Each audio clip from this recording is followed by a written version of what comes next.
मोठ्यांना सणांच्या दिवशी घरात देवासमोर अंगणात दिवे लावताना आपण लहानपणापासून पाहत आलो आहे।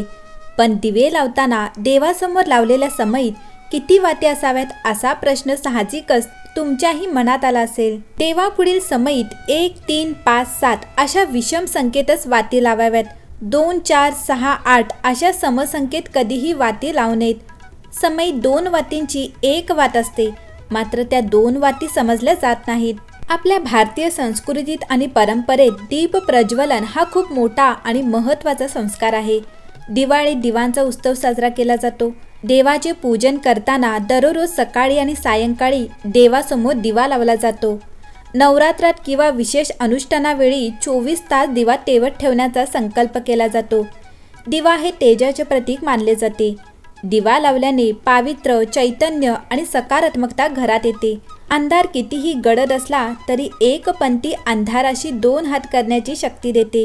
त्यामुळे दिवा लावणे हे आशेचे लक्षण मानले जाते। दिवा हा अप्रत्यक्षरित्या आश्वस्त करत असतो।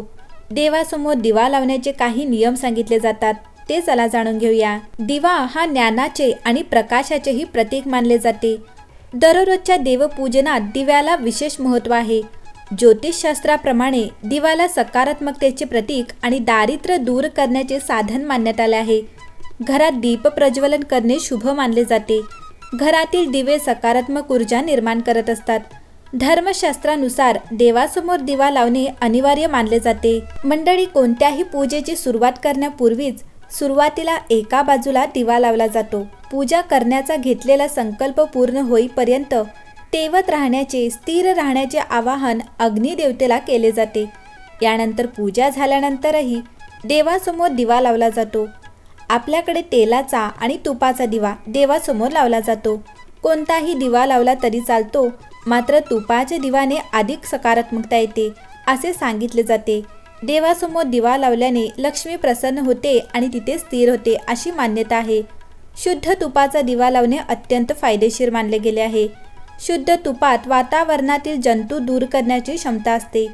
अशा तुपाचा जेव्हा अग्नीशी संबंध येतो त्यावेळी वातावरण एकदम पवित्र होते, प्रदूषण दूर होते। दिवा लावल्याने संपूर्ण घराला त्याचा फायदा होतो। तर हा दिवा कोणत्या दिशेला लावणे शुभ ठरेल? दिवा लावताना दिव्याची वात कोणत्या दिशेला असावी याचेही काही नियम सांगण्यात आले आहेत। आपण जर तेलाचा दिवा लावत असाल तर तो आपण आपल्या डाव्या हाताला ठेवावा आणि जर तुपाचा दिवा लावणार असाल तर आपल्या उजव्या हाताला असायला हवा असे सांगितले जाते। धनलाभासाठी दिव्याची वात उत्तर दिशेला ठेवावी।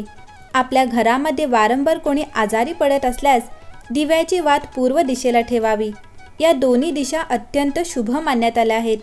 पश्चिम दिशेला दिव्याची वात असल्यास आपल्याला अनेक अडचणींचा सामना करावा लागू शकतो। दक्षिण ही यमाची दिशा असल्याने दक्षिण दिशेला कधीही दिव्याची वात नसावी। फक्त दिवाळीत नरक चतुर्थीला दक्षिण दिशेला दिवा लावला जातो असे सांगितले जाते। देवासमोर लावलेला दिवा विझला किंवा दिवा लावताना विझला तर तो अशुभ संकेत मानला जातो। मात्र धर्मशास्त्रात याला कोणताही आधार नाही, त्यामुळे दिवा विझल्यास घाबरून जाता कामा नये। देवाची आणि दिव्याची क्षमायाचना करून तो पुन्हा प्रज्वलित करावा। मात्र दिवा ओवाळताना तो चुकून खाली पडला तर त्यासाठी दीपपतन नावाची शांत करावी लागते। ज्या ठिकाणी दिवा पडला त्याच ठिकाणी ती शांत करावी असे सांगितले जाते। मंडळी, निरांजनाच्या 2 वाती म्हणजे जीव आणि शिव यांचे हे प्रतीक आहे। 2 वातींची एक ज्योत आजूबाजूचा सारा अंधार नाहीसा करून टाकते। हे एक सुखी प्रापंचिक जीवनाचा द्योतक आहे। नवरा म्हणजे पुरुष आणि बायको म्हणजे स्त्री यांनी एकत्र येऊन जीवनातील अनेक समस्यांवर मात करून संसार फुलवायचा असतो। हेच दिव्यातील वात आपल्याला शिकवत असते। उपनिषदांमध्ये म्हटल्याप्रमाणे असत्य, अंधार, मृत्यू हे समान स्वभावाचे असतात।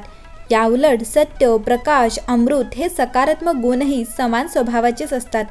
तुम्ही असत्य आणि अंधारात जीवन जगत असाल तर मृत्यूकडे तुमची वाटचाल होत असते आणि तुम्ही जर सत्य आणि प्रकाशात जीवन व्यतीत करणार तर अमृत पदाकडे तुमची वाटचाल होत असते। म्हणूनच येथे अज्ञानाचा अंधकार घालविण्यासाठी आपल्या जीवनात ज्ञानाचा प्रकाश आपल्याला निर्माण करावा लागतो, तरच अमृतपद आपले होते, अन्यथा नाही।